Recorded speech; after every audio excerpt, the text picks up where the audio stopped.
magic in the night.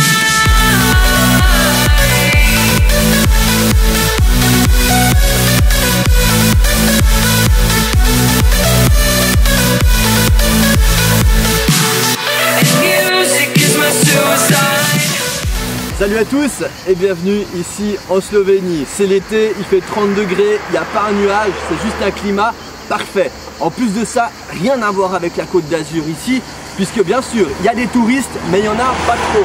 Et la plupart des touristes sont des Slovènes. Très peu de Français, en fait je crois qu'on a une voiture avec des plaques françaises, on n'a pas encore vu de Suisse, quelques Autrichiens, quelques Allemands, mais immense majorité pour des Slovènes. Fuck le scooter, je déteste quand on monte mon truc. Et là on s'est arrêté sur un point de vue avec une vue juste extraordinaire sur l'Istrie. Alors qu'est-ce qu'on entend par l'Istrie? En fait c'est une région qui est à cheval entre la Croatie, la Slovénie et l'Italie. Juste derrière la ville slovène d'Izola et encore plus loin on a une vue sur Trieste. There's magic in the night.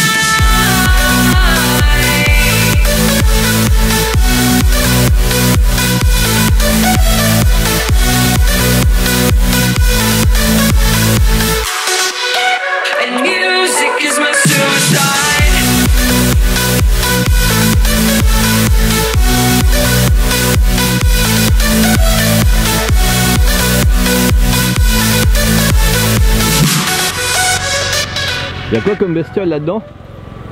Il y a des vers de mer, des anémones.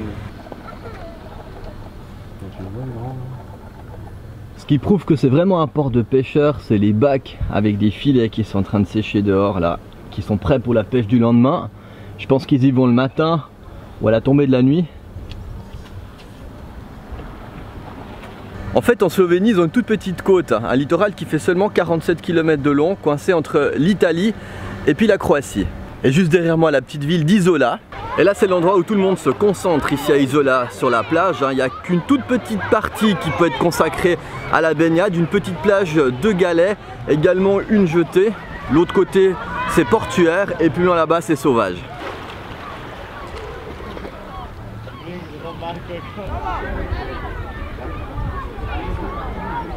Ici on peut se donner une petite idée de la proximité avec l'Italie. Trieste juste là-bas, la frontière slovène. Et tout à droite ici, Koper, qui est la ville portuaire de Slovénie.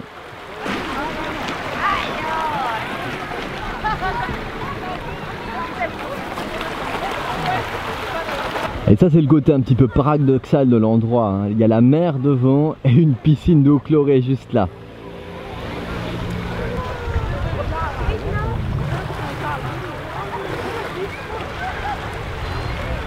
Gloire à la liberté des peuples, c'est ce qui est inscrit ici au sommet de ce monument, quelque part dans le centre d'Izola.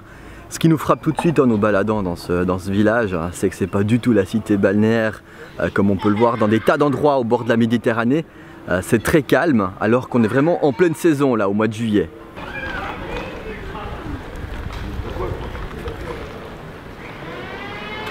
C'est vraiment une ambiance méditerranéenne très agréable ici à Izola. D'ailleurs les gens me regardent tous avec ma grosse caméra, hein, puisque je suis plus avec la petite caméra maintenant mais avec la grosse, ils ont l'impression que c'est la télévision nationale. Hello. Robert Dan. Izola, yeah. Izola.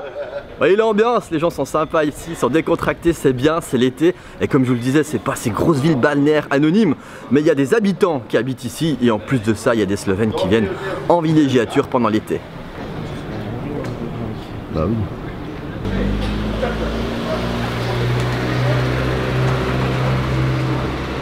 Et comme dans toutes les villes du sud, c'est la sieste qui marque l'après-midi. Entre 13h et 17h, les rues sont très calmes. Et là, étant donné qu'il est 18h, ça reprend vraiment de l'animation. Les gens commencent à ressortir dans les terrasses des bistrots, les commerces sont rouverts. On voit que la vie reprend son cours ici. Et dans une petite rue piétonne, on retrouve l'office du tourisme avec toutes les informations nécessaires. Vous voyez bien, c'est pas très grand, Izola, la vieille ville est ici. Nous on a juste fait un petit tour là. Ce qui est également frappant ici en Slovénie, c'est la propreté des rues. La voirie elle est impeccable, les bâtiments sont certes anciens et rénovés. On voit pas ces bâtiments tout délabrés comme c'est le cas en Italie ou ailleurs en Europe. Et ben comme à l'accoutumée dans chaque ville, j'arrive à trouver un chat très sympathique. C'est le cas ici à Isola également. Voyons s'il est docile. Oh oui. Je crois que ce chat m'aime bien.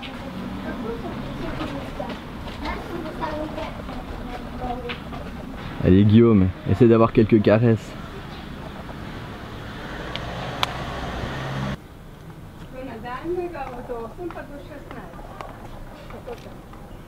Ah, il a une tête de coquin.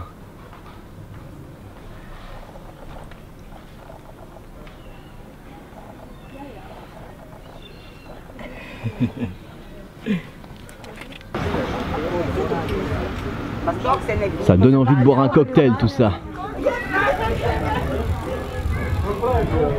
Ça c'est kitsch par contre. Hein.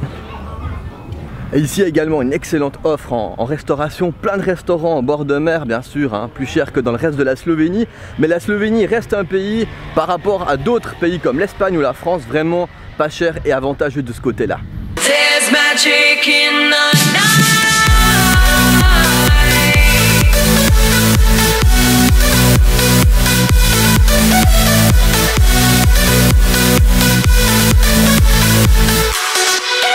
And music is my suicide.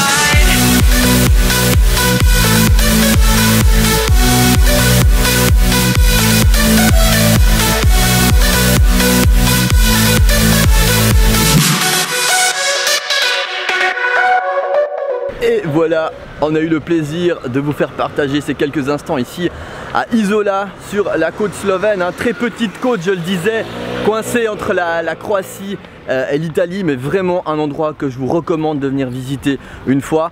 On le voit du premier coup d'œil, hein, c'est pas du tout le tourisme de masse et d'ailleurs j'espère que ce sera jamais le cas ici. La côte est très préservée, il n'y a pas de grands ensembles, de grands bâtiments partout. Alors ok, c'est bien urbanisé, c'est vrai, il y a pas mal de constructions là autour, beaucoup de résidences secondaires hein, pour des Slovènes également, mais c'est pas l'outrance. Ça reste quelque chose de tout à fait acceptable et qui s'inscrit dans le paysage. Donc je vous recommande vraiment de venir dans ce bel endroit ici au bord de l'Adriatique où d'ailleurs le climat est extrêmement clément, hein. On a des températures de l'ordre de 30 degrés ici en été et vous le voyez, hein, mois de juillet ici c'est extrêmement calme par rapport à d'autres endroits au bord de la Méditerranée. Hein. Alors on va aller chercher la voiture qui nous attend sagement ici. Un truc à pas oublier à penser si vous venez une fois en Slovénie en voiture, la vignette autoroutière, comme pour la Suisse. Et nous voici de retour sur ce fameux point de vue. On était là au début d'après-midi avec cette vue imprenable ici sur Isola et cette partie-là de la côte slovène. J'espère que la vidéo d'aujourd'hui vous a plu. N'hésitez pas à vous abonner à ma chaîne YouTube. Il y a plein de vlogs voyage, également le Swiss Longboard Tour sur ma chaîne YouTube. Un petit pouce également si la vidéo vous a plu, ce serait très sympa. Et à tout bientôt pour de prochaines aventures. A plus, ciao.